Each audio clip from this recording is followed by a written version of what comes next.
Тарихы сонау ғасырлар қойнауында жатқан Талхиз қалашығы орналасқан, ауасы таза, суы мөлдір Талғар қаласында адам жанының арашасы, ақ халатты абзал жан медицина мамандарын дайындайтын 83 жылдық тарихы бар Талғар мемлекеттік медициналық колледжі халыққа қызмет көрсетуде.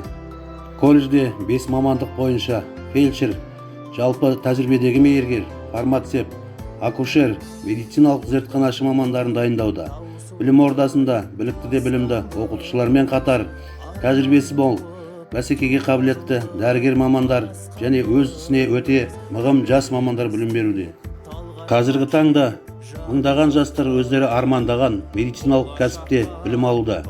Колледж түлектері 100% өз мамандықтары бойынша қызметке орналасады және білімдерін шетелде жалғастырып, тәжірибе алмасып жүрген түлектер де аз емес.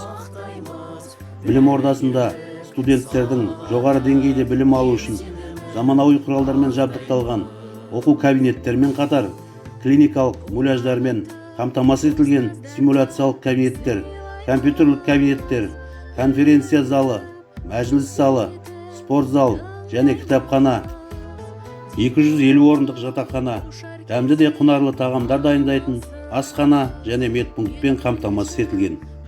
Білім мен тәрбие егіздемекші студенттерге білім берумен қатар тәрбие жұмыстары жүргізіліп, әртүрлі мерекелік спорттық іс-шаралар өткізіліп, облыстық, республикалық деңгейде түрлі жетістіктерге жетуде.